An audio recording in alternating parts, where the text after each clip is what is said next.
Tudo bem, pessoal? Tudo na paz? Que a paz do Senhor esteja com todos nós nesse momento. Estamos aqui reunidos agora para continuarmos meditando na volta de Jesus. Esta é a parte 3. E hoje o assunto que nós vamos considerar é aprendendo a vigiar. Precisamos aprender a vigiar, porque o Senhor Jesus várias vezes falou isso, relacionado à volta dele, né? Orai e vigiai, orem e vigiem. Então, hoje nós vamos meditar um pouco sobre essa questão aí de vigiarmos. Quando o Senhor Jesus voltar, o que Ele espera que a gente esteja fazendo? O que será que o Senhor Jesus deseja, espera? Qual é a expectativa dele para nós? Estamos aqui aguardando a sua vinda. Como ninguém sabe o dia e ninguém sabe a hora que o Senhor Jesus vai voltar, nós podemos estar fazendo qualquer coisa. Como ele não deu nenhuma indicação exata, né, do momento da sua vinda, então nós podemos, quando o Senhor Jesus retornar, quando o Senhor Jesus voltar em sua segunda vinda, nós podemos estar dormindo,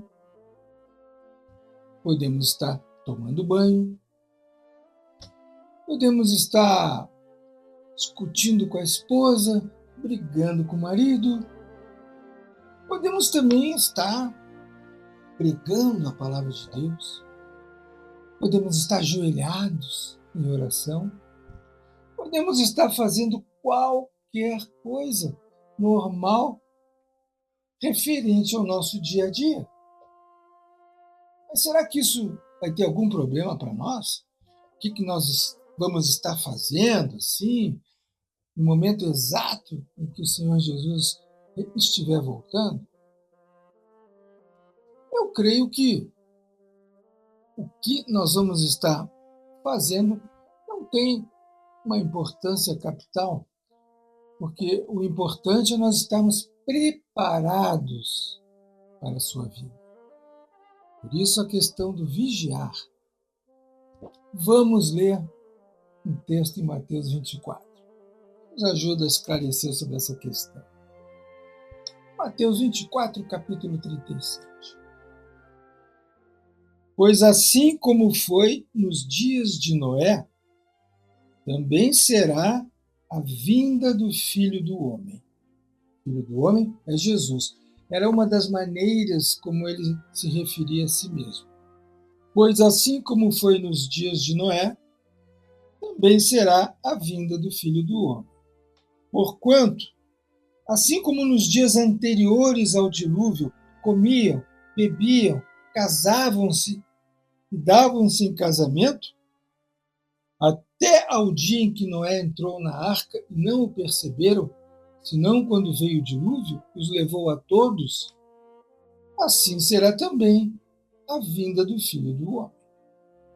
Veja que no dilúvio as pessoas estavam vivendo com suas vidas normalmente, casando, fazendo seus negócios, cheios de projeto de vida, e de repente Deus deu um toque, um aviso a Moisés para que ele entrasse na arca, juntamente com os animais, e no momento em que a porta da arca fechou, começou a chover, começou o dilúvio. E não teve tempo para ninguém se preparar. Quando o dilúvio começou a cair, levou a todos. Toda a humanidade, naquele momento, pereceu diante do Senhor.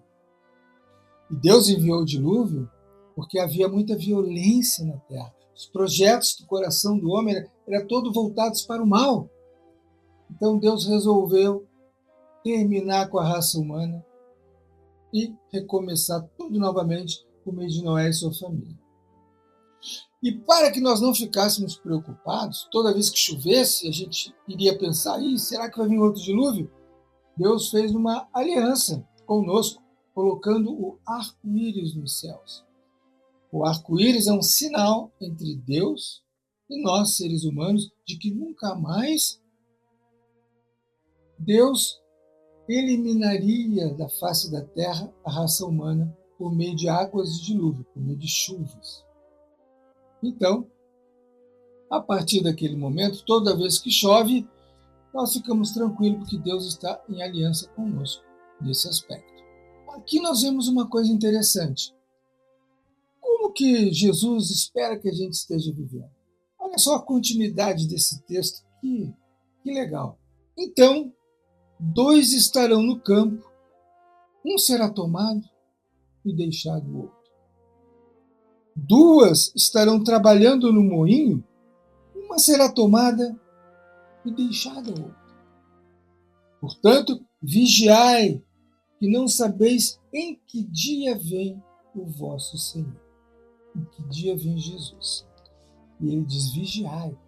Aqui, esse exemplo que Jesus nos dá, as pessoas foram tomadas para se encontrar com o Senhor Jesus em atividades normais, nas suas funções normais de trabalho.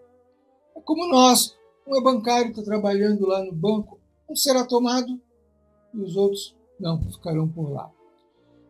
Um é motorista de ônibus, outro tem a sua empresa, outro é professor, cada um na sua atividade normal. Então, nós não precisamos estar em nenhuma atividade espiritual para impressionar Jesus, para que Jesus nos leve. Porque o importante é nós estarmos preparados, vigilantes, vigiando. E essa questão da volta de Jesus, ela tem um detalhe assim muito impressionante. Por quê? Porque a vinda de Jesus pode nos deixar preocupados. Será que eu vou conseguir colocar o meu vestido de noiva? Será que Jesus vai vir antes de eu casar? Logo agora que eu estou prosperando? Logo agora que eu recebi um aumento? Logo agora que meu negócio está dando certo? Será que Jesus vai voltar? Logo agora que eu estou prestes a realizar o meu sonho? Será que Jesus vai voltar? Puxa vida, será que Deus vai fazer isso comigo? Voltar antes de? Cada um tem o seu envolvimento, né? Que gostaria talvez que Jesus esperasse um pouquinho mais para que a gente pudesse desenvolver, realizar o nosso sonho, casar, ter filhos. Porém, o dia e a hora para terminar esse mundo já está determinado por Deus. Só Ele sabe. Então, quando o Senhor Jesus voltar, é verdade, todos os projetos, todos os sonhos serão cancelados. Por quê? Porque chegou o último dia de vida desse mundo. Vai ter um último dia de vida da história desse mundo. Então, as coisas por aqui são provisórias nesse mundo. Elas são interrompidas porque nós morremos. E serão todos os projetos do mundo interrompidos quando o Senhor Jesus voltar. Porém, quando o Senhor Jesus voltar, é uma nova ordem que vai se estabelecer. É um novo projeto de vida nesse mundo, nesse planeta onde o Senhor Jesus vai reinar. Aí as coisas serão eternas.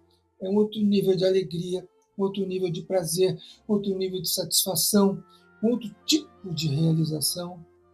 Será algo maravilhoso para todos nós. Nós nem vamos sentir essa frustração de, puxa, Senhor Jesus voltou logo agora e eu estava prestes a. Nós não vamos sofrer, porque vai ser tão maravilhoso quando o Senhor Jesus voltar e começar a reinar no seu reinado eterno, que o nosso íntimo vai vibrar de paz, de profunda alegria. Alegria essa, paz essa que nós ainda não conhecemos vivendo aqui nosso dia a dia nesse mundo atual. Então, não nos preocupemos, vamos viver a vida preparados, vigiando, porque a vinda do Senhor é certa e a nova ordem de vida que Ele vai estabelecer vai ser muito maravilhosa. E como Como será, então, a sua vinda? Vamos ler aqui um texto no livro de Lucas. Lucas 21. Haverá sinais no sol, na lua e nas estrelas. Sobre a terra, angústia entre as nações, em perplexidade por causa do bramido do mar e das ondas. Haverá homens e mulheres que desmaiarão de terror pela expectativa das coisas que sobrevirão ao mundo, pois os poderes dos céus serão abalados. Então se verá o Filho do Homem vindo numa nuvem com poder e grande glória. Antes da vinda do Senhor Jesus, vai ter muito sofrimento. Os homens e as mulheres se angustiarão de tal maneira que eles vão desmaiar perplexos, que não haverá saída. Estará assim em curso muito sofrimento, muitas coisas inusitadas acontecendo. Então, quando estiver no auge desses sofrimentos, dessas angústias humanas, as portas eternas dos céus vão se abrir. O Senhor Jesus, iluminado, brilhante, glorioso, todo-poderoso, sairá da eternidade e vai entrar aqui nesse mundo. E descerá, virá sobre as nuvens dos céus, cercado de milhares e milhares de anjos. Virá com poder e muita glória para estabelecer um novo reino, o reino eterno do Senhor Jesus. O Rei Jesus, o Rei da glória. E todo o olho verá. Cada pessoa, cada habitante do planeta Terra vai ver o Senhor Jesus voltar.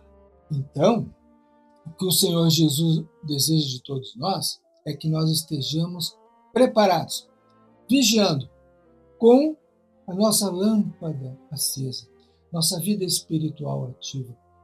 Nós tendo uma comunhão com Deus vivo, com Deus Todo-Poderoso, que é o nosso Pai Eterno.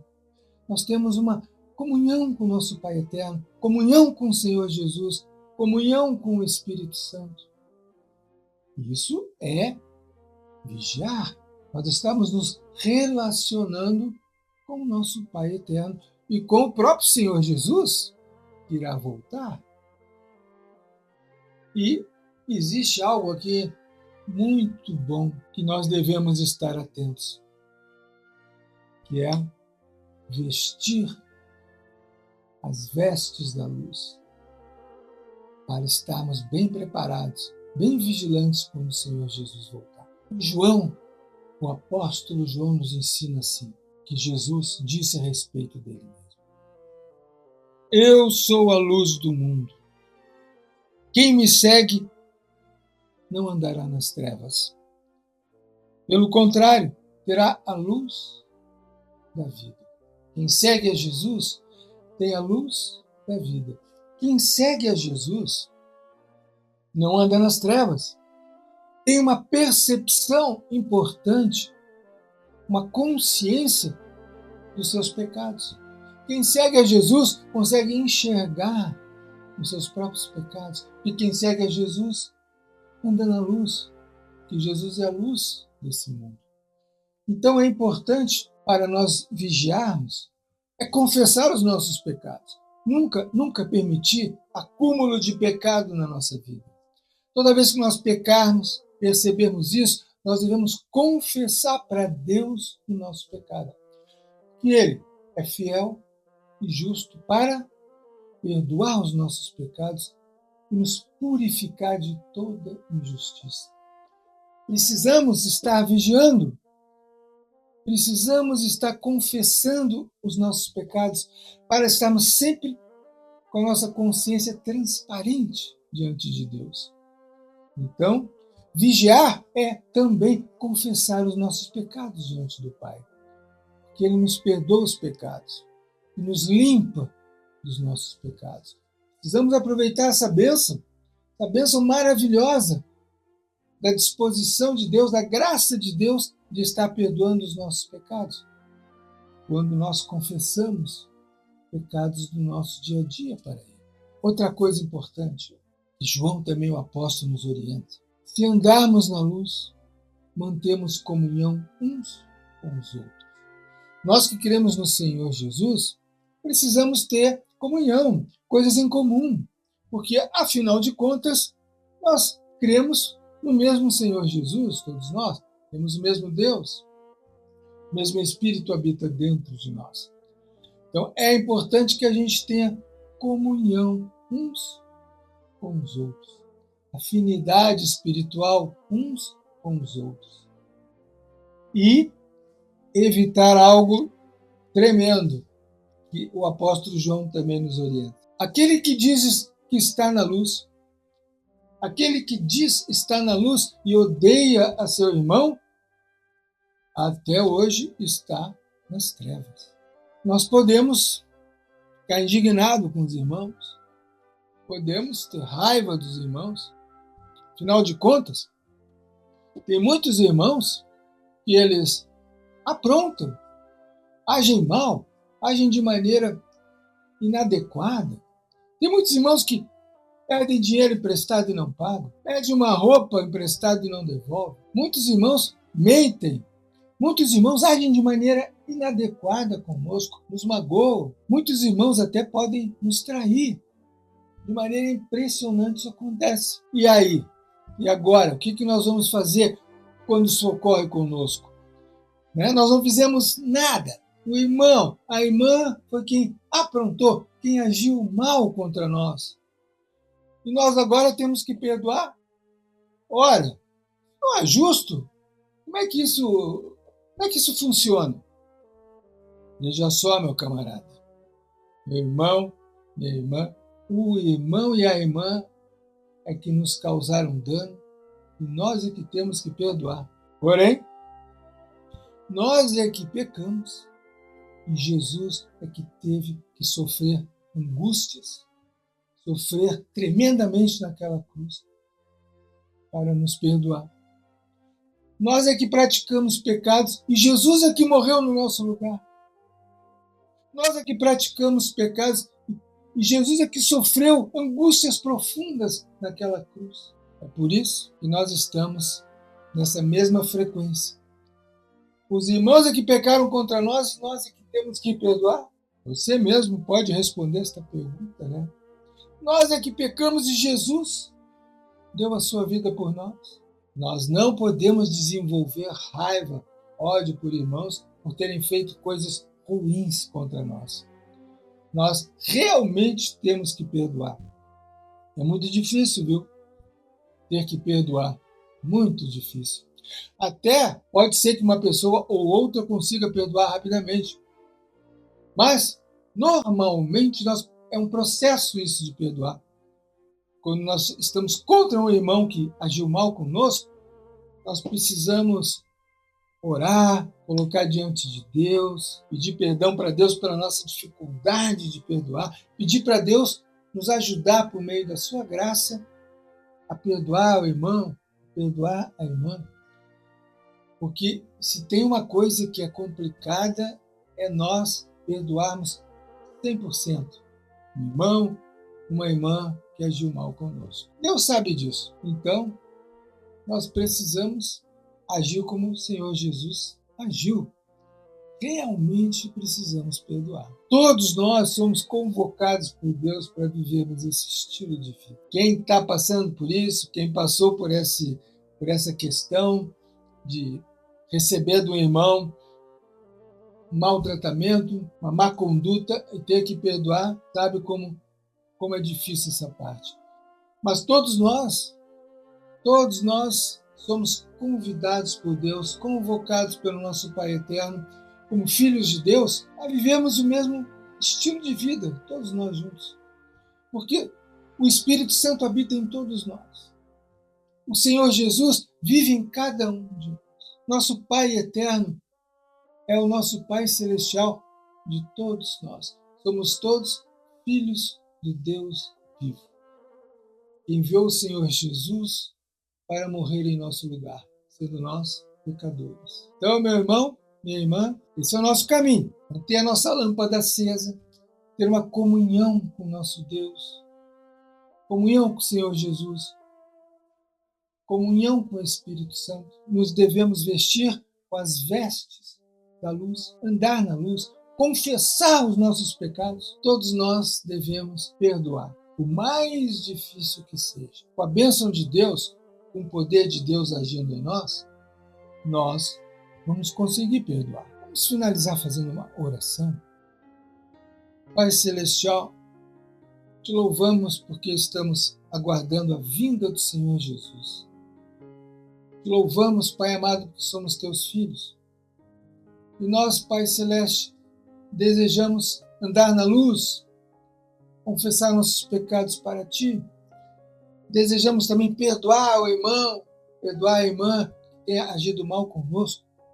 Pai Celeste, nos capacita a perdoarmos nosso irmão.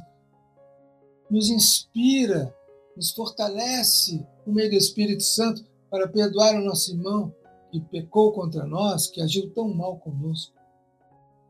Colocamos nosso coração na Tua presença, Pai. E pedimos que Tu produza em nós um amor pelo irmão, pela irmã que agiu mal conosco. Em nome do Senhor Jesus, Pai.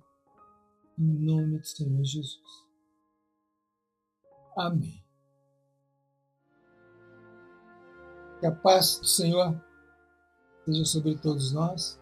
Creio que vamos nos encontrar novamente para mais uma reflexão sobre a volta do Senhor Jesus. E que o Senhor seja conosco, nos fortalecendo, nos abençoando, nos ungindo para vivermos na sua presença, em santidade, em paz, em amor. E vigiando, vamos vigiar. Até a volta do Senhor Jesus, vamos estar preparados para a sua vinda. Amém? A paz do Senhor, que a paz do Senhor te acompanhe nesse dia, em nome de Jesus. Amém.